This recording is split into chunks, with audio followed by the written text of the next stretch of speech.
بسم اللہ الرحمن الرحیم یوٹیوب چینل شمیر بی کے ڈبلیو وائس کے معزز دیکھنے والوں کو السلام علیکم۔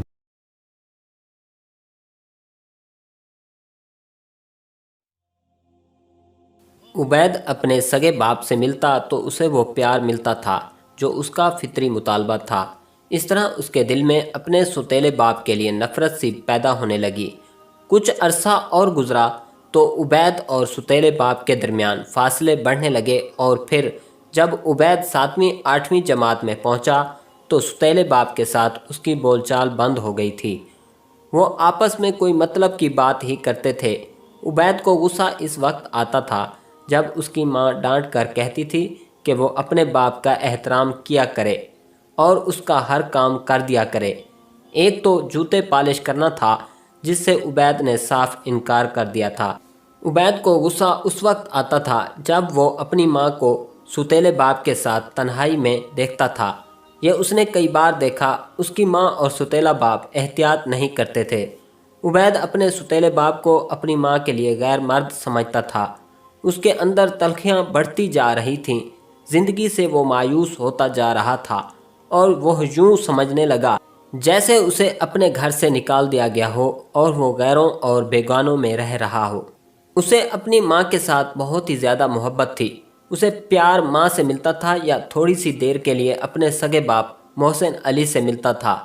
جب وہ اس کے پاس جایا کرتا تھا، جس روز وہ باپ سے مل کر آتا، اس روز تو وہ اس قدر پریشان ہوتا کہ شرفی کے ساتھ باتیں کرتا وہ رو بھی پڑتا تھا۔ کہا کرتا تھا کہ اس کا باپ مر جاتا تو وہ کوئی گلہ شکوہ نہ کرتا، کیونکہ زندگی اور موت خدا کے ہاتھ میں ہے۔ لیکن اسے یہ صورتحال پاگل کیے جا رہی تھی کہ اس کا باپ زندہ تھا اور وہ اس کے پاس نہیں رہ سکتا تھا۔ باپ کے پیار کی محرومی تو وہ محسوس کرتا ہی تھا، لیکن یہاں یہ صورتحال تھی کہ وہ باپ کی موجودگی میں باپ کے وجود کی محرومی محسوس کر رہا تھا۔ وہ وسیلہ ہونے لگا اور اس کے مزاج میں چڑچڑا پن پیدا ہو گیا۔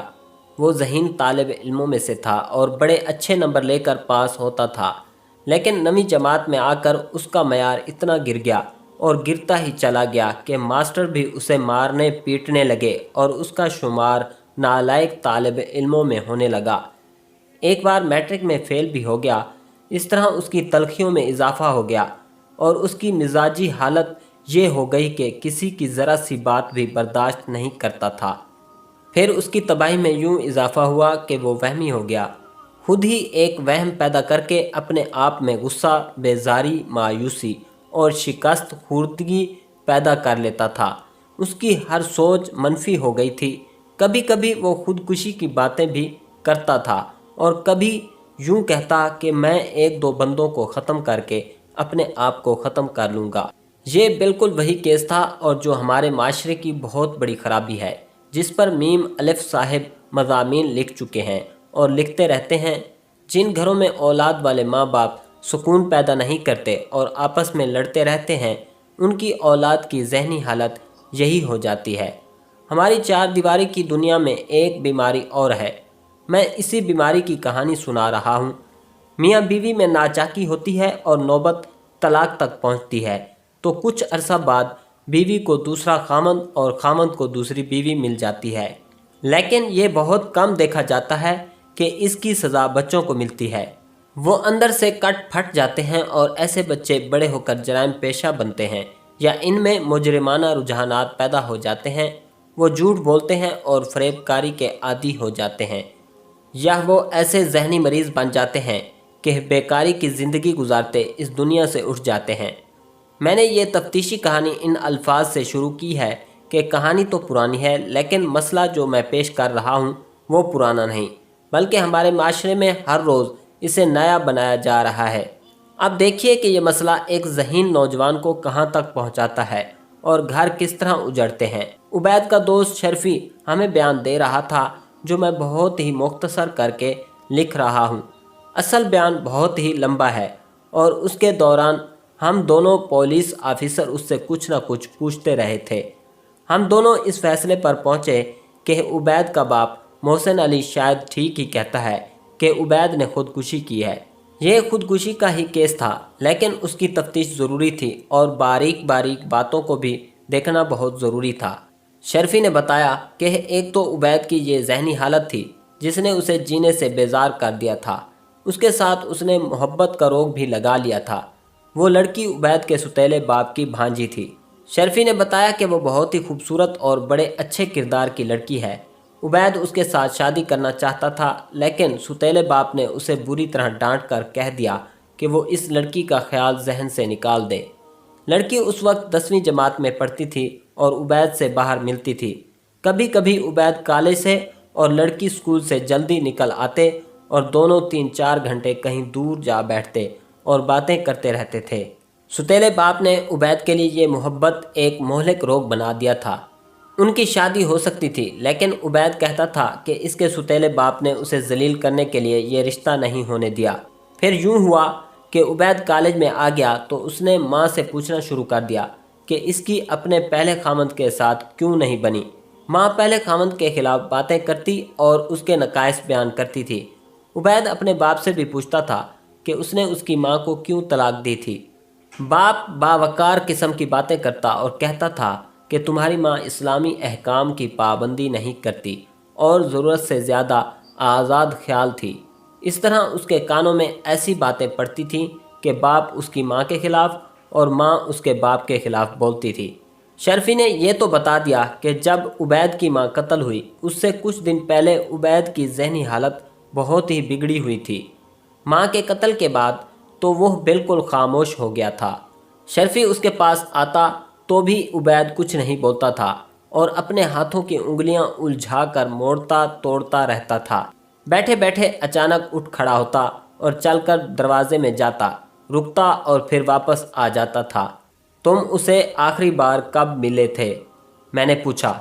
वो तो परसों भी मुझे मिला था, शर्फी ने जवाब दिया। क्या उसकी हालत यही थी या और ज़्यादा बिगड़ गई थी? मैंने पूछा। हालत वैसी ही थी, शर्फी ने जवाब दिया, लेकिन मैं ये नहीं समझ सका था कि वो कोई ख़तरनाक इक़दाम करेगा। अब ये बताओ शर्फी, मैंने पूछा, तुम्हारा रिवाल्वर उस तक या उसके बाप तक कैसे पहुंचा? मैं इस सवाल का जवाब नहीं दे सकता, उसने कहा। मुझे कुछ मालूम नहीं कि रिवाल्वर हमारे घर से किस तरह निकला है। क्या तुम्हारे घर में कोई ऐसा नौकर है कि जिसने रिवाल्वर चोरी किया हो? मैंने पूछा। हमारे घर में कभी चोरी नहीं हुई, शर्फी ने जवाब दिया। कोई नौकर या मज़ारा इतनी जुर्रत नहीं कर सकता कि घर में चोरी करे। सब जानते हैं कि घर में किसी ने ऐसी हरकत की तो मेरे अब्बा जान उसे जान से मार डालेंगे या ऐसी सज़ा देंगे कि सुनने वाले कांपने लगेंगे। मेरा ये शक पक्का था कि उबैद को रिवाल्वर शर्फी ने ही दिया था। शर्फी मान ही नहीं रहा था। हमने शर्फी को थोड़ी देर के लिए बाहर भेज दिया और आपस में सलाह मशवरा किया।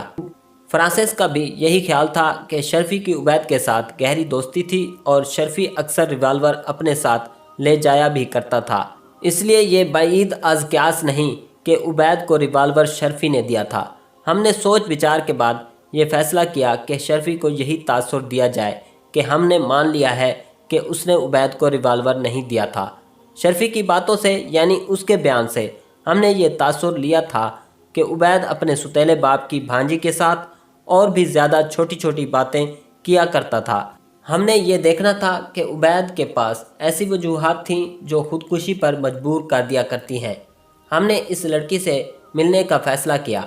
शर्फी के बाप को बुलाया और उसे कहा कि अपने बेटे को तैयार करे कि सच बोले और बता दे कि उबैद को रिवाल्वर उसने दिया था। ये कहकर हम वहाँ से आ गए। मोहब्बत हार गई, नफ़रत जीत गई। हम वहाँ से बैलिस्टिक एक्सपर्ट के ऑफिस में चले गए। वहाँ थाने वालों के काम कभी नहीं रुका करते थे, लेकिन CIA के काम एमरजेंसी के तौर पर किए जाते थे। वहाँ रिपोर्ट तैयार थी जिसके मुताबिक दोनों गोलियां उसी एक रिवाल्वर से फायर की गई थीं। उसका मतलब यह था कि मां को भी और बेटे को भी इसी रिवाल्वर की गोलियों से मारा गया था। हो सकता है कि मेरे बाज़ पढ़ने वाले हैरान हों कि ये कैसे पता चलाया जा सकता है कि ये गोलियां फ़लाँ रिवाल्वर से निकली हैं। इसकी तशरीह ज़रा लंबी और टेक्निकल है। मैं ये बता देता हूँ कि रिवाल्वर, राइफ़ल और मशीन गन की नालियों के अंदर लंबी झरियाँ बनी हुई होती हैं। इसे ग्रोव स्पाइरल कहा जाए तो ज़्यादा सही है। ये झरियाँ चैम्बर से धाने तक गई हुई होती हैं। गोली फायर होती है तो इन झरियों की वजह से घूमती हुई निकलती है। इन झरियों के निशान गोली पर भी आ जाते हैं, यानी गोली का वो हिस्सा जो नाली से निकलकर टारगेट पर लगता है। इससे एक्सपर्ट सही नतीजे पर पहुंच जाते हैं कि ये गोली इस रिवाल्वर या राइफल से निकली है या किसी और रिवाल्वर या राइफल से। इन झरियों को टेक्निकल ज़बान में राइफलिंग कहते हैं। कुछ और चीज़ें भी देखी जाती हैं। बहरहाल ये एक्सपर्ट बिल्कुल सही और काबिल एतमाद रिपोर्ट देते हैं। ये रिपोर्ट रिवाल्वर और गोलियां वसूल करके हम मकतूला के घर चले गए। मकतूला का खामन घर ही था। उबैद की लाश उसके नाना ने वसूल की थी, इसलिए मकतूला के घर में कोई मातम नहीं था। मकतूला के खामन ने उबैद के कत्ल पर अफसोस का इजहार किया और फिर पूछा कि इसकी बीवी के कत्ल का सुराग मिला है कि नहीं। मिल जाएगा, मैंने कहा। आप एक काम करें, अपनी उस भांजी को यहाँ ले आएं जिसे उबैद चाहता था। मकतूला के खामन के चेहरे का रंग नुमाया तौर पर फीका पड़ गया और वो 2-4 सेकंड मेरे मुंह की तरफ देखता रहा। मैंने उसे फिर कहा कि वो इस लड़की को ले आए। वो पसो पेश करने लगा और दबी सी ज़बान में एक बार ये भी कहा कि वो समझा नहीं कि हम कौन सी लड़की की बात कर रहे हैं। सब इंस्पेक्टर फ्रांसिस ने इसे साफ अल्फाज में बताया कि वो लड़की तुम्हारी भांजी है और उबैद की उसके साथ मोहब्बत का साफ लफ्ज़ों में जिक्र किया। अपनी इज्जत का ख्याल करें मोहतरम, मैंने कहा। अगर आप हमें इस तरह टालने की कोशिश करेंगे तो हम इस लड़की को अपने हेडक्वार्टर में बुलाकर तफ्तीशी कमरे में तफ्तीश करेंगे। जाएं और उसे यहाँ ले आएं। आप कोई फिक्र ना करें, फ्रांसिस ने कहा। आप घर में मौजूद होंगे और लड़की की माँ या उसके बाप को भी साथ ले आएं। आप सब बाहर बैठे रहना और हम लड़की से कुछ बातें पूछ लेंगे। वो सर झुकाकर आहिस्ता आहिस्ता चल पड़ा। हम हवेली की बैठक में बैठे हुए थे। कुछ देर बाद एक नौजवान और मासूम सी लड़की कमरे में दाखिल हुई। उसके साथ मकतूला का खामद और उसका बाप था। मैंने उन्हें तसल्ली दिलासा देकर बाहर भेज दिया और कमरे का दरवाज़ा खुला रहने दिया। लड़की का सर झुका हुआ था। मैंने उसके साथ बात शुरू की तो उसने सर और ज़्यादा झुका लिया। मैं समझ गया कि ये लड़की मुश्किल से ही बोलेगी। मैं और फ्रांसिस उसे कोई धमकी नहीं देना चाहते थे, ना हम ये अच्छा समझते थे कि उसे डांटा झिड़का जाए। हमने उसके साथ प्यार और शफकत से बातें की और देखा कि अब भी वो नहीं बोल रही तो मैंने जज्बाती बातें शुरू कर दी। मैं उसका एक नमूना पेश करता हूँ। देखो फ्रांसिस, मैंने लड़की पर जज्बाती असर डालने के लिए फ्रांसिस से कहा, कितनी मासूम लड़की है। इन जालिमों ने इसके जज्बात का खून कर दिया है। मैं जानता हूँ, फ्रांसिस ने कहा। उबैद बेचारे को इसीलिए कत्ल किया गया है कि उसके दिल में इस बच्ची का प्यार था। पहले इसकी माँ को कत्ल किया और अब इस बेचारे का खून कर दिया। इस तरह मैं और फ्रांसिस आपस में इसी तरह की जज्बाती बातें करते रहे और कातलों को बुरा भला कहते रहे। फिर मैंने उबैद की तारीफ़ें शुरू कर दी, उसकी मर्दाना वजाहत का और फिर उसकी आदत और अखलाक का इस तरह जिक्र किया जैसे उस जैसा इस दुनिया में कोई था ही नहीं। हमारी इन बातों का लड़की पर यह असर हुआ कि उसने अचानक रोना शुरू कर दिया। वो सिसकियाँ लेने लगी। मैंने उसके सर पर हाथ रखा तो वो और ही ज़्यादा बिलखने लगी। मैं और फ्रांसिस आपस में इसी तरह जज्बाती बातें करते रहे। लड़की ने अपने आप पर काबू पा लिया। मेरे उबैद को किसने कत्ल कर दिया है? लड़की ने सिसकते हुए पूछा। तुम कुछ इशारा दोगी तो हम कातिल को पकड़कर फांसी दिला देंगे, मैंने कहा। यह तो बड़ी लंबी बात है कि हमने इस लड़की की ज़बान किस तरह रवां की, क्या कुछ पूछा और किस तरह पूछा। मैं सिर्फ ये सुनाता हूँ कि इससे हमें राज की क्या बात मालूम हुई। उसने तस्लीम किया, बल्कि जज्बाती लहजे में हमें बताया कि उबैद को वो दिल की गहराइयों से चाहती थी। उसने कहा कि वो समझ नहीं सकी कि मामू क्यों उसे उबैद से मिलने से रोकता था। लड़की ने उबैद के मुतालिक बिल्कुल वैसी ही बातें सुनाई जैसी शर्फी ने सुनाई थी।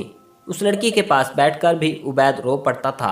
लड़की ने बताया कि उबैद अपने सगे बाप मोहसिन अली को बहुत पसंद करता था, लेकिन 15-20 रोज़ पहले की बात है कि उसने अपनी माँ और बाप मोहसिन अली के ख़िलाफ़ बातें शुरू कर दी थीं और कहता था कि वो चाहता है कि इन दोनों को दुनिया के तख्ते से उठा दे, क्योंकि इन दोनों ने इसकी ज़िंदगी जहन्नम बना दी है। लड़की उसे ठंडा करने की कोशिश करती थी, लेकिन उबैद का गुस्सा बढ़ता जा रहा था। लड़की ने उसे यहाँ तक कहा कि चलो कहीं भाग चलते हैं और वहाँ जाकर शादी कर लेंगे। उबैद को ये बात अच्छी लगी थी, लेकिन 2 ही दिन बाद वो फिर भड़का हुआ इस लड़की से मिला। उसने अब कत्ल और ख़ुदकुशी की बातें शुरू कर दी थीं। लड़की ने बताया कि माँ के कत्ल से 2 रोज़ पहले उबैद ने उसे बताया था कि उसका दोस्त शर्फी उसे रिवाल्वर दे देगा। मैं बहुत तड़पी। उबैद के आगे हाथ जोड़े और उसके पाँव पकड़े और कहा कि मेरी मोहब्बत की खातिर तुम बर्दाश्त करो और इन लोगों को भूल जाओ। आओ कहीं दूर चले चलते हैं। लेकिन उबैद की जहनी हालत बहुत ही बिगड़ गई थी और शायद उसके अपने काबू से निकल गई थी। लड़की ने यह भी कहा कि वो उबैद के दोस्त शर्फी से मिल नहीं सकती थी। अगर मिलती तो उसे कहती कि उबैद के हाथ में रिवाल्वर ना देना। लड़की बहुत परेशान रही और सोचती रही कि उबैद पर किस तरह काबू पाए। लेकिन एक रोज़ उबैद की माँ कत्ल हो गई। उसके एक रोज़ बाद लड़की उबैद से मिली। अब तो उबैद की हालत और ही बुरी हो गई थी। लड़की ने उससे पूछा कि माँ को उसने खुद ही कत्ल किया है। उबैद ने इनकार न किया और अपने सर को हल्की सी जुम्बिश दी, जिसका मतलब इकरार ही हो सकता था। लड़की बहुत ही परेशान हो गई। उसे यकीन हो गया कि अपनी माँ को उबैद ने ही कत्ल किया है। उसके बाद वो 2 मरतबा उबैद से मिली और उस पर जोर दिया कि यहाँ से भाग चलते हैं, कहीं ऐसा ना हो कि वो पकड़ा जाए। उबैद ने दोनों बार उसे ये जवाब दिया, अभी एक काम और करना है, ये करके यहाँ से निकल चलेंगे, आयतुल कुर्सी और खून। लड़की उसका मतलब ना समझ सकी। लड़की ने जो बयान दिया था उसे सामने रखकर हमने उस पर बहुत जिरह की और बहुत कुरीदा। वो सोच सोच कर जवाब देती रही।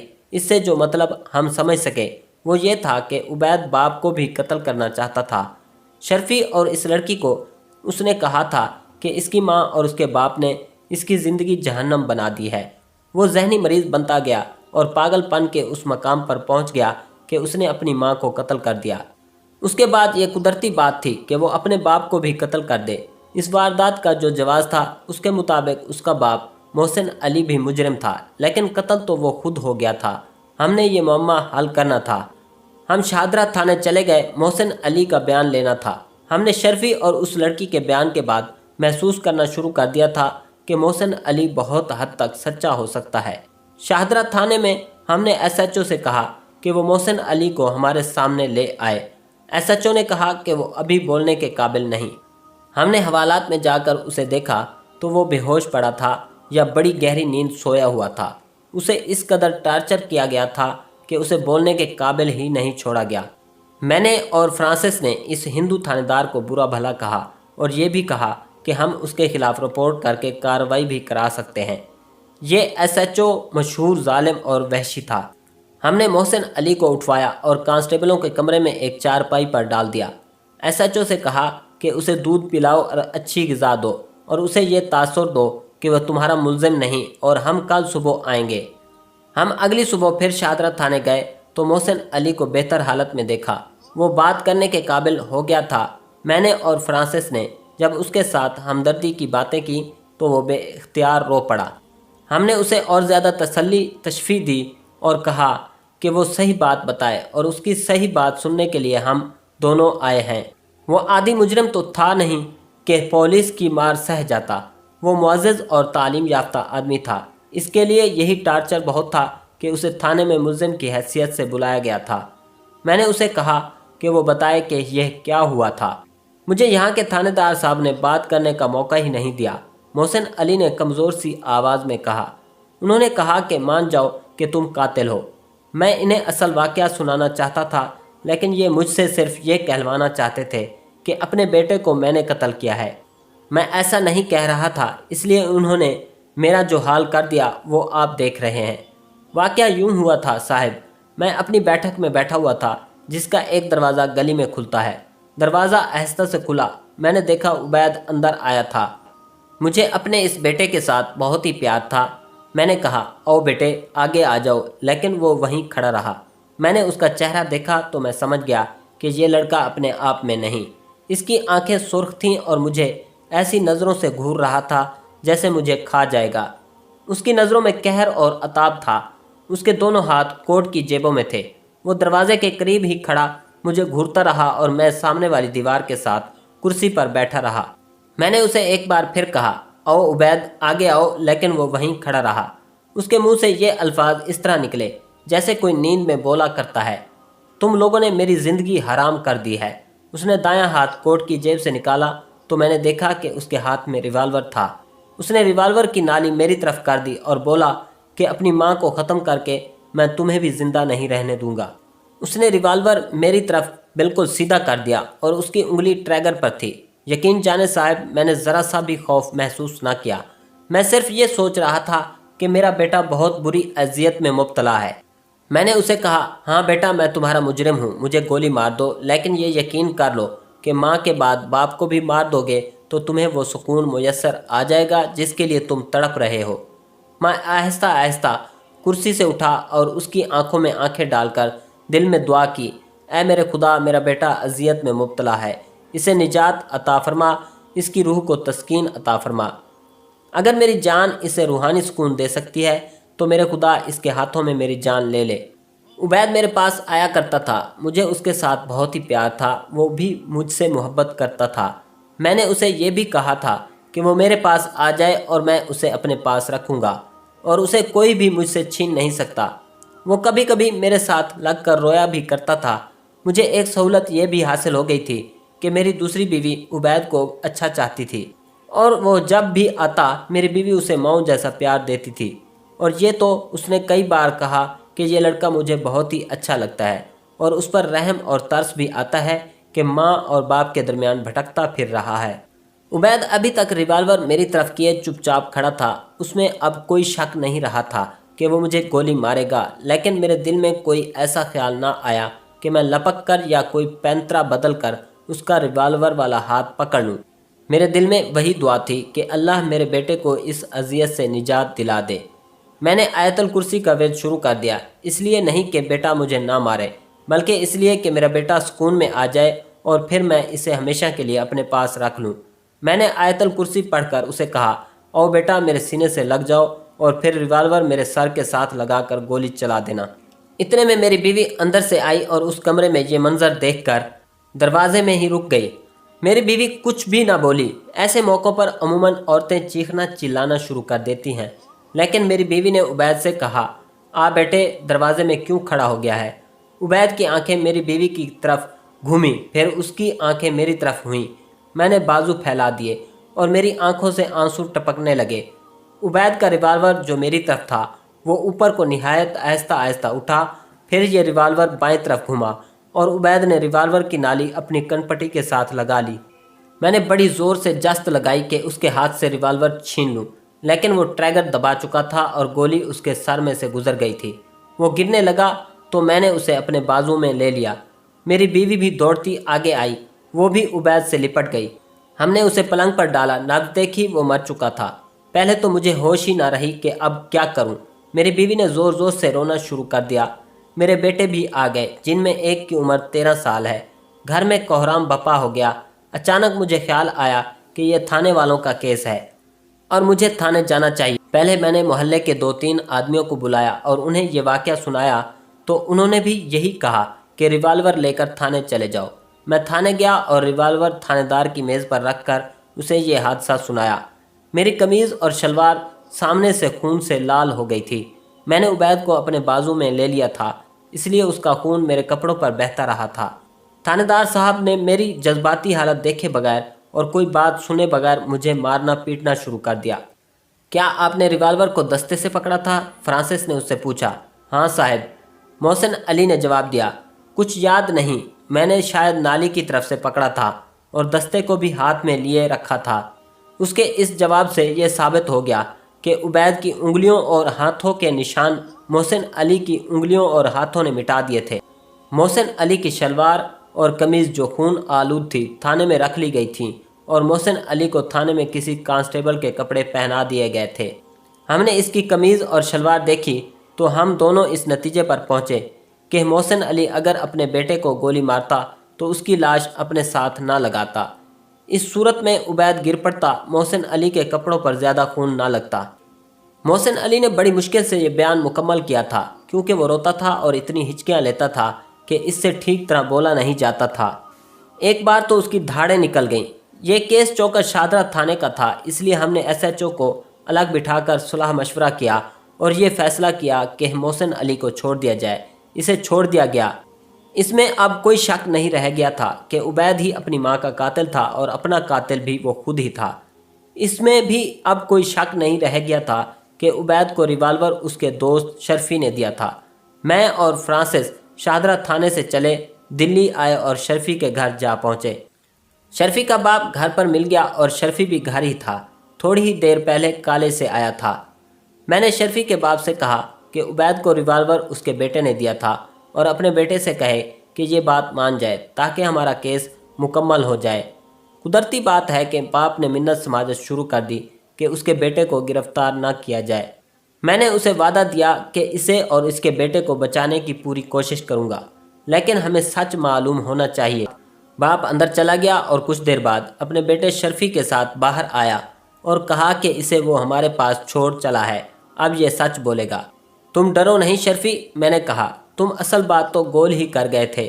عبید کو ریوالور تم نے دیا تھا، اگر تم اب بھی جھوٹ بولو گے تو تمہارے ابا جان کو ہم ساتھ لے جا کر حوالات میں بند کر دیں گے۔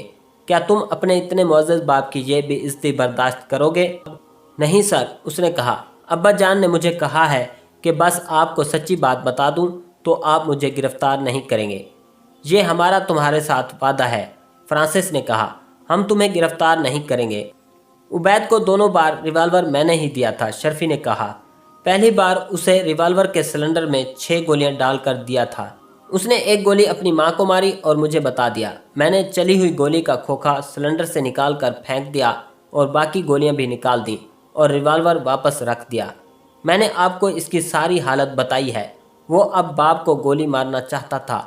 میں نے پھر اسے ریوالور دے دیا، لیکن یہ پتہ چلا کہ اسی ریوالور سے وہ خود مارا گیا ہے، تو میں بہت پریشان ہوا۔ اگلے ہی روز یا اس سے اگلے روز میرے ابا جان نے دیکھا کہ ریوالور غائب ہے، تو انہوں نے مجھ سے پوچھا۔ میں نے صاف جھوٹ بول دیا کہ مجھے کچھ علم نہیں۔ شرفی یار، میں نے کہا، تمہارا فرض تو یہ تھا کہ اسے روکتے کہ اتنا ہولناک جرم نہ کرو۔ تم نے اس کے ہاتھ میں ریوالور دے دیا۔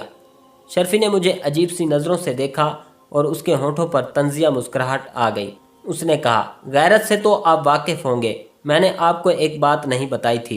عبید کی ماں کے قتل سے 7-8 روز پہلے یہ لوگ شاہدرہ گئے تھے۔ عبید کی ماں اپنے والدین کے ہاں شاہدرہ جاتی ہی رہتی تھی، عبید بھی ساتھ تھا۔ 2 دنوں بعد وہ واپس آئے تو عبید نے مجھے کالج میں الگ لے جا کر بتایا کہ وہاں ایوب نام کا ایک آدمی ہے جو اس کی ماں سے ملتا رہتا ہے۔ اب وہ شاہدرہ گئے تو ایوب ان کے گھر آیا۔ عبید اپنے نانا کی حویلی میں ویسے ہی گھوم پھر رہا تھا کہ ایک بند دروازے کی درز میں سے اس نے اندر دیکھا تو وہاں ایوب اور اپنی ماں کو بغل گیری کی حالت میں دیکھ لیا۔ اس نے مجھے بتایا کہ اس سے پہلے 2 بار اس نے اپنی ماں کو ایوب کے ساتھ ایسی ہی حالت میں دیکھا تھا، اور ایک بار تو وہ بڑی ہی بیہودہ حرکتیں کر رہے تھے۔ اب اس نے پھر دیکھا تو وہ پاگل سا ہو گیا تھا۔ اس نے کہا کہ وہ ماں کو زندہ نہیں چھوڑے گا۔ میں خود عزت اور غیرت والا ہوں صاحب، میری اور عبید کی دوستی کو آپ شاید نہ سمجھ سکیں۔ میں نے عبید سے کہا کہ چلو میں تمہارے ساتھ ہوں گا اور تم ماں کو ختم کر دو۔ اس نے میرے ریوالور سے یہ کام کر دیا اور کہنے لگا کہ اس کا باپ محسن علی اس کی ماں کو تنگ کر کے طلاق نہ دے دیتا تو ماں اس ذلت میں نہ پڑتی۔ اس نے اسی روز فیصلہ کر لیا تھا کہ باپ کو بھی قتل کرے گا۔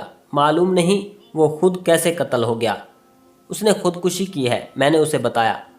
ہمارا کیس مکمل ہو چکا تھا، قاتل اپنے ہاتھوں مارا گیا تھا۔ میں نے اور فرانسس نے شرفی کے باپ کی بہت سفارش کی اور ایس پی سے کہا کہ یہ شخص خود بھی سچ نہ بولتا اور بیٹے کو سچ بولنے کی تلقین نہ کرتا تو ہمیں پتہ نہ چل سکتا کہ ریوالور تو قاتل کے ہاتھ میں کس طرح پہنچ گیا تھا۔ ہم نے اے ایس پی سے کہا کہ شرفی اور اس کے باپ کے خلاف کوئی الزام نہیں آنا چاہیے اور انہیں اس تعاون کا کچھ نہ کچھ صلہ ملنا چاہیے۔ یہ تو ہو نہیں سکتا تھا کہ انہیں بالکل ہی معاف کر دیا جاتا۔ انہیں سزا یہ دی گئی کہ ریوالور بحق سرکار ضبط اور اس کا لائسنس منسوخ کر دیا گیا۔